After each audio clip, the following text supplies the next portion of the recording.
नमस्कार विद्यार्थियों। ये जो श्लोक है आप पढ़ रहे हैं, ये श्लोक ऐसा है विद्यार्थियों, इसमें ये बताया गया है, वही कवि के वंश का वर्णन चल रहा है। और कवि के वंश वर्णन में जब आप आगे बढ़ते हैं तो इसमें बताया गया है कि जगुर्ग्रहे अभ्यस्त समस्त वाङ्मयैः संसारिकैः पंजरवर्तिभिः सुखैः निगृह्यमाणा वटवः पदे पदे यजूंसि सामानि च यस्य संकिताः। क्या कहा? जगुर्गृहभ्यस्त समस्त वाङ्मयैः संसारिकैः पंजरवर्तिभिः सुखैः निगृह्यमाणा वटवः पदे पदे यजूंसि सामानि च यस्य संकिताः। क्या कहते हैं? जगुः, जगु जो शब्द होती है वो गई धातु होती है। गई का मतलब होता है गाना, अर्थात गाते थे। जगुह गाते थे। ग्रहे, ग्रहे कहते हैं घर में। क्या कहा? जगुह गाते थे, ग्रहे घर में। क्या कहते हैं? जगुह गाते थे, ग्रहे घर में। अभ्यस्त समस्त वाङ्मयैः, अभ्यस्त समस्त वाङ्मयैः कि जिन्होंने समस्त वाङ्मय का अभ्यास कर लिया था। ऐसे संसारिकैः कि संसारिकैः यानी ससारिकैः, स कहते हैं सात, सारिकैः सारिकाओं के। पंजरवर्तिभिः सुखैः, पंजर कहते हैं पिंजरे में विद्यमान तोतों के द्वारा। क्या कहते हैं? पंजरवर्तिभिः सुखैः के पिंजरे में विद्यमान तोतों के द्वारा।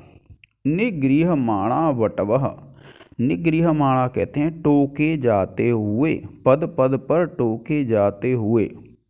निगृह्यमाणा कहते हैं टोके जाते हुए। वटवः, वटवः कहते हैं जो बटु थे, जो शिष्य थे।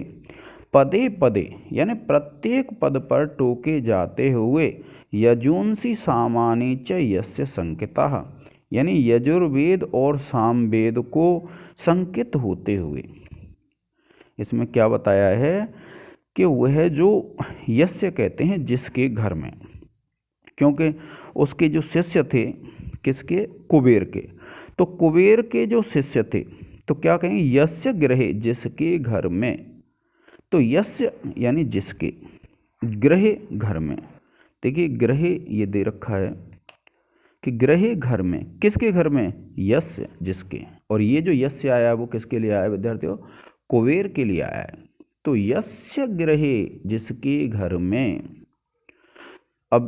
अभ्यस्त समस्त वाङ्मयैः, जिन्होंने समस्त वाङ्मय का अभ्यास कर रखा था, ऐसे के द्वारा। ससारिकैः यानी सारिकाओं के साथ। पंजरवर्तिभिः सुखैः, पंजर कहते हैं पिंजरे को, यानी पिंजरे में विद्यमान तोतों के द्वारा।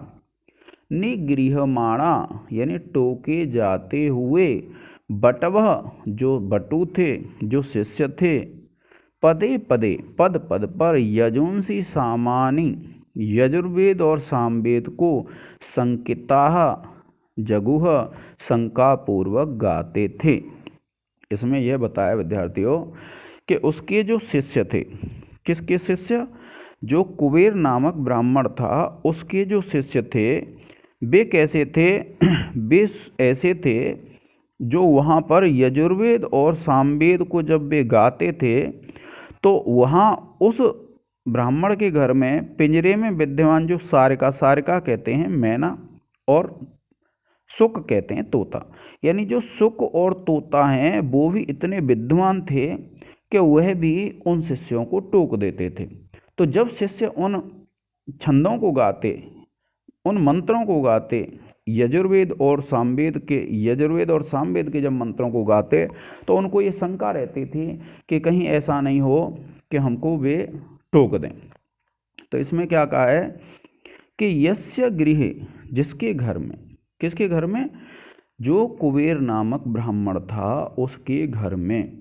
अभ्यस्त समस्त वाङ्मय कि जिन्होंने समस्त वाङ्मय का अभ्यास कर रखा था। किसने कर रखा था? ससारिकैः और पंजरवर्तिभिः सुखैः, यानी जो तोता यानी सारिका और जो सुक, सुक कहते हैं तोता, यानी जो सारिका और जो सुक थे उन्होंने जो कैसे थे, अभ्यस्त समस्त वांगमय, जिन्होंने समस्त वेद शास्त्र आदि का अध्ययन कर लिया था, अभ्यास कर लिया था। पदे पदे, पदे पदे कहते हैं पद पद पर निगृह्यमाणा, टोके जाते हुए, संकिताः यजुंसी सामानी च जगुः, यानी शंका से युक्त होते हुए यजुर्वेद और सामवेद को गाते थे। अब आपको क्या करना है विद्यार्थियों, यह इसका अनुवाद है और इस अनुवाद को आपको सबसे पहले लिखना है। जब आप व्याख्या डालेंगे तो पहले जैसा अनुवाद है वैसा हमको लिखना है। आप लिखेंगे, जिस कुबेर नामक द्विज के घर में जिन्होंने समस्त वेद शास्त्र आदि का अभ्यास कर लिया था, ऐसे सारिकाओं सहित पिंजरों में विद्यमान तोतों के द्वारा पद पद पर टोके जाते हुए सशंकित ब्रह्मचारी छात्र यजुर्वेद और सामवेद के मंत्रों को गाते थे। फिर आप पैराग्राफ बदल लेंगे, लिखेंगे अर्थात कुबेर नामक ब्राह्मण के घर में सारिकाओं सहित पिंजरों वाले तोते भी वेद शास्त्र आदि के इतने ज्ञाता थे कि वह भी शिष्यों को टोक देते थे, और जब शिष्य कोई गलत गाते तो वे उनको टोक देते थे। तो ये विद्यार्थियों आपको ध्यान रखना है। और फिर आपको क्या करना है, जब ये व्याख्या कर देंगे फिर आपको व्याकरण टिप्पणी करनी है। अब देखिए व्याकरण टिप्पणी में क्या करना है, देखिए सबसे पहले विशेष लेंगे वंशज छंद है, और इस पद्य में क्या है, घर के स्वामी कुबेर के अगाध पांडित्य का वर्णन किया है। अगाध का तात्पर्य क्या होता है विद्यार्थियों, जिसकी कोई सीमा नहीं है, इतना विद्वान था वो। और फिर है व्याकरण टिप्पणी आप लिख देंगे जगुह, तो ये गई धातु है, गा है ये गा, तो गई धातु है, और लिट लकार प्रथम पुरुष बहुवचन का रूप है। निगृह्यमाणा तो नि उपसर्ग है, गृह धातु है और सानच प्रत्यय है। फिर है जगुर्ग्रही है, जगुह प्लस ग्रही विसर्ग संधि है इसमें। सुकैः सुक शब्द है, तृतीया विभक्ति बहुवचन है।